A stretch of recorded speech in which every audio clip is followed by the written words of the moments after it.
오늘 본문에 삼손이라는 인물이 나오는데 여러분, 삼손 그러면 어떤 그림이 떠오르십니까? 머리카락을 길게 휘날리면서 엄청난 괴력을 발휘하는 삼손의 모습이 머릿속에 떠오를 것입니다. 맨손으로 젊은 사자를 상대하여 그 사자 입을 찢었던 그런 괴력의 사나이 삼손의 모습이 떠오를 것입니다. 나귀 턱뼈 하나로 블레셋 군사 1000명을 상대해서 그들을 물리쳤던 그 삼손의 용맹함이, 괴력이 떠오를 것입니다. 성문 문짝을 기둥채 뽑아서 어깨에 짊어지고 약 60km를 걸어가서 블레셋 사람들을 공포에 떨게 했던 그런 모습도 떠오를 것입니다. 자, 그런데 이렇게 엄청난 힘의 소유자였던 그 삼손이 지금 오늘 본문에 보면 블레셋 군사들에게 붙잡혀 감옥에 갇힌 신세가 되었습니다. 이미 블레셋 병사들에 의해 두 눈은 뽑혔고 두 눈이 뽑힌 채 감옥에서 연자맷돌을 돌리는 그런 비참한 신세가 되고 말았습니다. 한편 블레셋 사람들은 그들이 믿고 있는 다곤 시인이 도움을 주어서 우리가 삼손을 물리쳤다, 삼손을 체포했다, 삼손과의 싸움에서 승리했다고 믿고 다곤 신을 찬양하며 그 앞에 제사를 드렸습니다. 그리고는 축제를 벌이며 승리를 자축했습니다. 축제가 무르익어가자 그들은 감옥에 있는 삼손을 끌어냈습니다. 그리고 삼손을 조롱하는 의도로 제주를 부리게 했습니다. 블레셋 사람들은 두 눈이 뽑혀 앞을 보지 못하는 데다가 전혀 힘을 쓰지 못하는 맥없는 삼손을 조롱하면서 축제의 흥을 한껏 돋우었습니다. 한때 엄청난 힘을 자랑했던 삼손이 지금은 그 모든 힘을 잃고 맥없이 힘없이 블레셋 사람들이 시키는 대로 그들 앞에서 제주나 부리면서 조롱을 받고 있는 이 처량한 신세가 되고 말았습니다. 삼손이 왜 이렇게 나약해졌으며 왜 이렇게 조롱받는 신세가 되었겠습니까? 표면상으로는 삼손의 머리털이 잘렸기 때문이라고 말할 수 있습니다. 블레셋 사람들이 미모의 매춘부 들릴라를 시켜서 들릴라에게 엄청난 돈을 제안하면서 삼손을 유혹하도록 했습니다. 삼손을 유혹해서 삼손의 힘이 어디서 나오는지를 알아내도록 시켰습니다. 자, 그렇게 해서 들릴라는 날마다 삼손을 품에 품고 유혹하기 시작했습니다. 자기야, 도대체 그 엄청난 힘이 어디서 나오는 거야? 하고 물었습니다. 삼손은 여러 차례 거짓 정보를 가르쳐주면서 진실을 얘기하지 않았습니다. 그러나 들릴라는 포기하지 않고 날마다 집요하게 끈질기게 물었습니다. 자기야, 날 사랑한다면서 왜 자꾸 거짓말을 할 수 있어? 나를 사랑하긴 하는 거야? 날 사랑한다면 진실을 얘기해야지 라고 하면서 날마다 울고 보채며 졸라대었습니다. 결국 삼손은 들릴라의 집요한 그 유혹에 넘어가 진실을 얘기하고야 말았습니다. 사사기 16장 17절입니다. 삼손이 진심을 드러내어 그에게 이르되 내 머리 위에는 삭도를 대지 아니하였나니 이는 내가 모태에서부터 하나님의 나시린이 되었음이라. 만일 내 머리가 밀리면 내 힘이 내게서 떠나고 나는 약해져서 다른 사람과 같으리라 라고 이렇게 진실을 말해줬습니다. 자, 이렇게 해서 결국 진실을 말해버린 삼손은 들릴라의 그 품에서 잠든 사이에 머리털이 잘리게 되었고, 이후에 들릴라의 신호로 블레셋 군사들이 들이닥쳤을 때에 삼손은 이미 힘을 쓰지 못하게 되었고 결국 붙잡혀 지금의 신세가 되고 만 겁니다.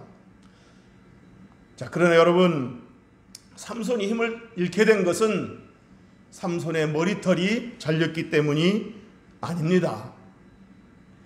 긴 머리털이 잘렸기 때문에 힘을 잃은 것이 아니라 머리털을 자르지 말라는 하나님의 말씀에 불순종했기 때문입니다. 삼손은 나시린으로서 머리카락을 자르면 안 되는 사람이었습니다.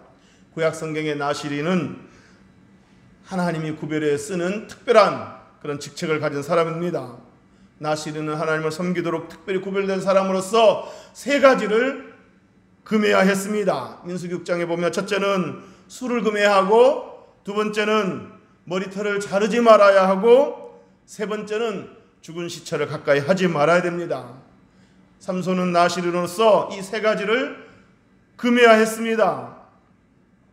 특별히 그가 태어나기 전부터 머리털을 자르면 안 된다는 그 지시를 그의 아버지 마노아가 받았습니다. 사사기 13장 5절입니다. 보라, 네가 잉태하여 아들을 낳으리니 그 머리에 삭도를 대지 말라. 이 아이는 태에서 나옴으로부터 하나님께 바치운 나시린이 됨이라. 이렇게 그의 아버지 마노아가 지시를 받은 겁니다. 그러므로 삼손은 나시르노서 머리털을 자르면 안 되는 사람이었습니다.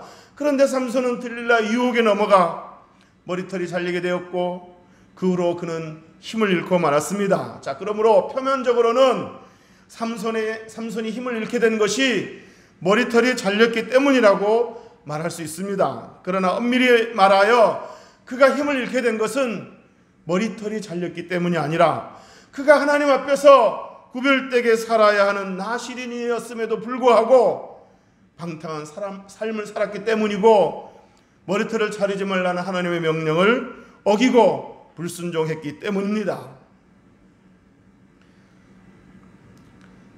성경에서 삼손의 그 놀라운 힘은 단지 머리털에서 나오는 것이 아니라 하나님의 영이 함께 있을 때 나오는 거라고 분명히 밝히고 있습니다. 사사기 14장 6절에 보면 여호와의 영이 삼손에게 강하게 임하니 그가 손에 아무것도 없이 그 사자를 염소 새끼를 찢는 것 같이 찢었다라고 그랬습니다. 여호와의 영이 삼손에게 강하게 임했을 때 그가 맨손으로 사자를 때려 눕힐 수 있었던 겁니다.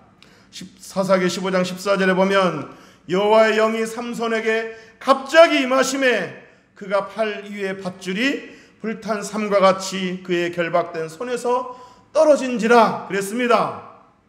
여호와의 영이 삼손에게 임했을 때 그를 포박했던 그 밧줄이 힘없이 풀어지고 만 겁니다. 이처럼 삼손이 큰 힘을 발휘할 수 있었던 것은 단지 긴 머리털이 아니라 하나님의 영이 함께했기 때문입니다. 그러므로 삼손에게서 힘이 사라진 것은 머리털이 잘렸기 때문이 아니라 엄밀히 말하면 삼손이 하나님께 범죄했기 때문이고, 그로 인해서 하나님의 영이 삼손에게서 떠났기 때문입니다. 나시린의 삶을 포기하고 방탕한 삶을 좇아 불순종한 삼손에게는 더 이상 하나님의 영이 머무를 수 없게 되었고, 하나님의 영이 떠나버린 삼손에게는 더 이상 하나님의 능력이 머무를 수 없게 되었던 겁니다. 사사기 16장 20절에 보면 들릴라가 이르되 삼손이여 블레셋 사람이 당신에게 들이닥쳤느니라 하니 삼손이 잠을 깨며 이르기를 내가 전과 같이 나가서 몸을 떨치리라 하였으나 여호와께서 이미 자기를 떠나신 줄을 깨닫지 못하였더라 그랬습니다. 자, 그러니까 들릴라가 삼손의 머리털을 자르고 난 다음에 삼손, 블레셋 사람이 자기를 잡으러 왔어 하고 잠을 깨우자 삼손이 잠에서 일어나서 하는 말이 내가 전과 같이 나가서 몸을 떨치리라 힘을 발휘하리라 했지만은 그때는 이미 여호와께서 삼손을 떠난 뒤였다고 그랬습니다. 그러므로 삼손에게 힘이 없어진 이유는 삼손에게서 하나님의 영이 떠났기 때문이고, 삼손에게서 하나님의 영이 떠난 이유는 삼손이 하나님 앞에서 나시린으로 살지 않고 방탕한 삶을 좇아 불순종하며 범죄했기 때문입니다. 그리고 지금 삼손이 이토록 비참한 신세가 된 이유도 바로 죄 때문인 겁니다. 여러분, 이 대목에서 저와 여러분이 죄의 속성을 알아야 하겠습니다. 죄는 달콤함을 주면서 나중에 마음을 괴롭게 만듭니다. 사사기 16장 16절에 보면 들릴라가 날마다 그 말로 그를 재촉하여 졸음에 삼손의 마음이 번뇌하여 죽을 지경이라 그랬습니다. 번뇌했다는 말은 마음이 괴로웠다는 말입니다.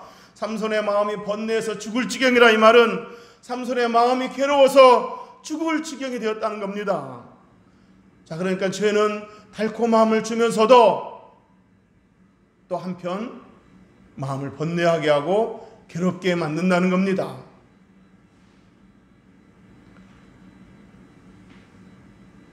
그런가 하면 죄는 하나님의 임재로부터 멀어지게 하고 하나님의 임재로부터 오는 능력을 잃어버리게 만듭니다.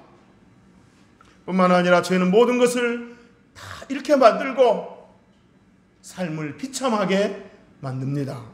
오늘 본문에서 나오는 삼손의 그 비참한 모습에서 볼 수 있듯이 죄는 모든 것을 잃게 만들고 모든 것을 빼앗아가고 삶을 비참하게 만드는 겁니다.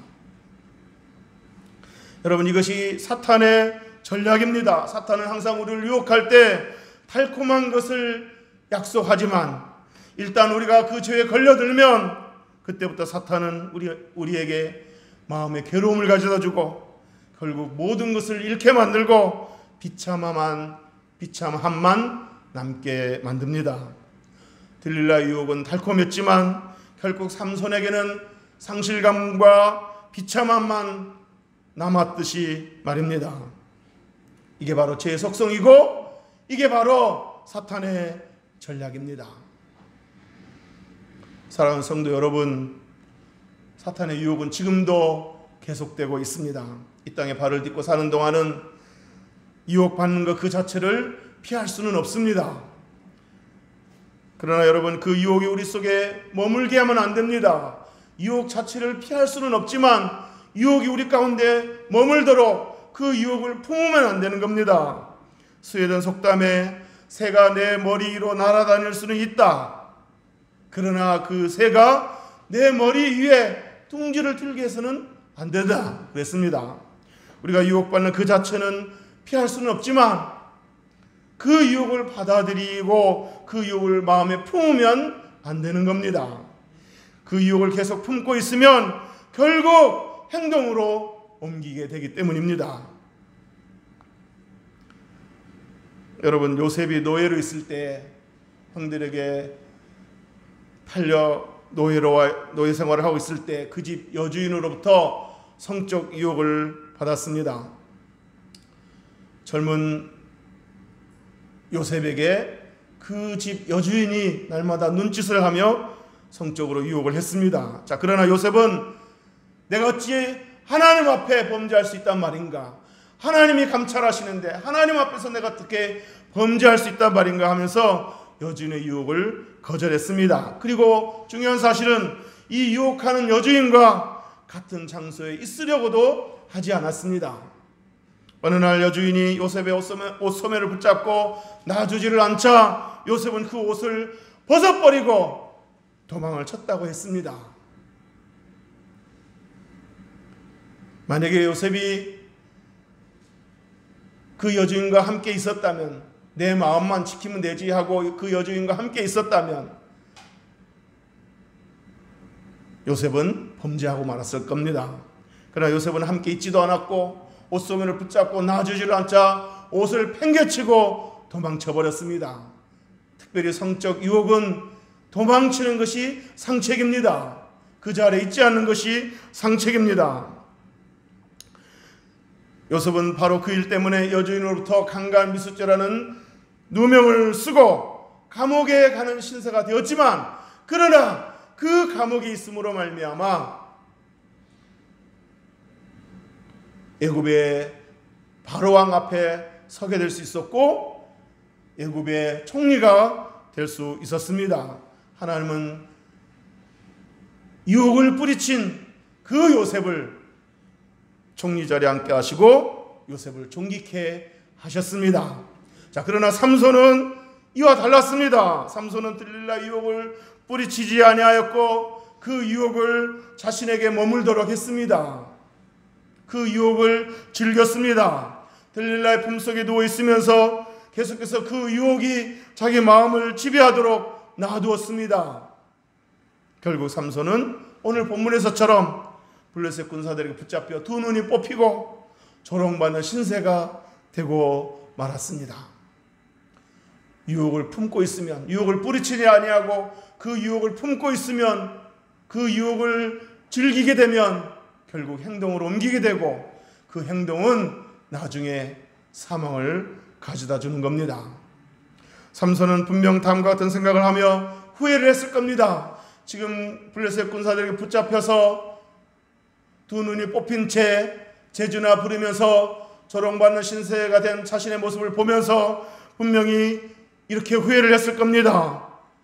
들릴라가 처음에 나를 유혹했을 때, 그때 그 유혹을 뿌리쳤었더라면, 내가 들릴라의 품에서 달콤함을 누리면서도 한편으로는 번뇌하며 괴로워하고 있을 때 그때라도 뛰쳐나와 버렸으면, 달콤한 유혹과 쾌락의 결말이 어떨 것인지를 한 번쯤 생각을 해보았더라면, 오늘날의 비참함을 한 번쯤 상상이라도 해봤더라면 내가 여기까지 이르지 않을 수도 있었는데 라고 생각하며 후회했을 겁니다. 삼손은 자기를 붙잡고 있는 블레셋 소년 병사에게 건물을 지탱하고 있는 기둥을 붙잡게 해달라고 부탁했습니다. 그 소년은 생각하기를 삼손이 힘이 없어서 뭔가 붙잡으려고 하는가 보다 하고 아무 생각 없이 기둥을 붙잡게 해주었습니다. 그러자 삼손은 기둥을 붙잡고 기도하기 시작했습니다. 힘과 능력을 달라고 기도하기 시작했습니다. 사사기 16장 22절, 오늘 본문에 보면, 이 본문 바로 앞절에 보면 머리카락은 이미 자라기 시작했다고 했습니다. 머리카락이 이미 자라기 시작했는데, 그러나 이제 삼손은 힘과 능력이 머리카락에서 나오는 것이 아니고 하나님으로부터 나온다는 사실을 잘 알고 있었습니다. 그러므로 삼손은 더 이상 자라나고 있는 머리털을 의지하지 않고 하나님께 부르짖어 기도했습니다. 28절 우리 다 같이 한번 읽어보겠습니다. 시작. 삼손이 여호와께 부르짖어 이르되 주 여호와여 구하옵나니 나를 생각하옵소서. 하나님이여 구하옵나니 이번만 나를 강하게 하사 나의 두 눈을 뺀 블레셋 사람에게 원수를 단번에 갖게 하옵소서 하고, 삼손은 더 이상 지금 자라나고 있는 머리털을 의지하지 않았습니다. 22절에 보면 이미 머리털이 자라고 있다고 그랬습니다. 그러나 그 머리털을 의지하지 않고 하나님께 부르짖어 기도했습니다. 그가 부르짖어 기도했을 때 삼손은 다시금 하나님의 영이 임하며 하나님이 함께 하시는 것을 느낄 수 있었습니다. 그러자 삼손은 붙잡고 있는 두 기둥을 끌어당겼든지 밀었든지 했을 겁니다. 그러자 두 기둥이 무너지면서 큰 건물도 함께 무너지고 말았습니다. 그렇게 해서 다곤 신전에 있는 모든 블레셋 사람들은 건물에 깔려 죽게 되었습니다. 3,000명가량 모였다고 그랬습니다. 거기 있는 모든 사람들이 다 죽었을 겁니다. 그리고 결국 삼손도 그 자리에서 최후를 맞이했습니다. 이제 말씀을 정리하겠습니다. 여러분, 안타깝게도 삼손은 두 눈이 뽑히고서야 비로소 하나님이 보이기 시작했습니다. 눈이 상할 때는 하나님을 보지 못했습니다. 하나님을 보지 못했기 때문에 하나님을 두려워하지도 않았습니다. 그런데 안타깝게도 두 눈이 뽑히고서야 비로소 하나님이 보이기 시작한 겁니다. 또한 삼손은 죽음을 맞이하고서야 비로소 그동안 자신이 어떤 모습으로 살아왔는지 그것이 보이기 시작했습니다. 자신의 정욕을 쫓아서 하나님이 주신 힘을 낭비하며 살았던, 방탕하게 살았던 자신의 모습이 보이기 시작했습니다. 그런데 안타깝게도 죽음을 맞이하고서야, 죽음 앞에 섰을 때야 비로소 자신이 어떻게 살아왔는지를 보게 된 겁니다. 지금 이렇게 비참한 신세가 된 이유를 죽음을 맞이하고서야 깨닫게 된 겁니다. 물론 삼손이 뒤늦게나마 후회하고 회개한 것은 그나마 다행이었습니다. 마지막 순간에 참으로 하나님께 부르짖고 기도하여 이스라엘 사사로서 하나님께 쓰임을 받아 최후를 맞이한 것은 그나마 다행한 일이라고 할 수 있습니다. 그러나 삼손은 많이 아쉬워했을 겁니다. 좀 더 일찍 후회했더라면, 좀 더 일찍 깨달았더라면, 좀 더 일찍 정신을 차렸더라면 하는 아쉬움을 가졌을 겁니다. 사랑하는 성도 여러분, 많은 경우에 죽을 때가 되어서야 후회하는 사람들이 있습니다. 죽을 때가 되어서야 정신을 차리는 사람들이 있습니다. 물론 그때라도 깨닫고 회개할 수 있었다는 것이 그나마 다행이라고 할 수 있겠지만, 죽을 때가 되어서야 뒤늦은 후회를 한다는 것은 삼손처럼 많은 아쉬움을 남게 되는 겁니다.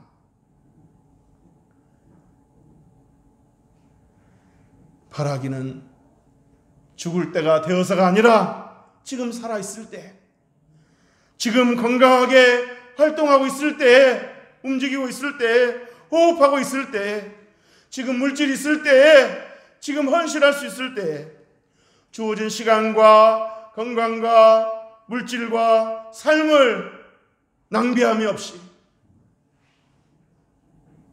가치 있고 아름답고 존귀하게 하나님께 쓰임받는 삶이 되기를 주님의 이름으로 축복합니다. 지금 살아있을 때, 지금 함께 있을 때 가족들에게, 남아있는 사람들에게, 교회 성도들에게 아름다운 삶의 흔적을 하나라도 더 남길 수 있게 되기를 주님의 이름으로 축복합니다. 축복합니다. 기도하겠습니다.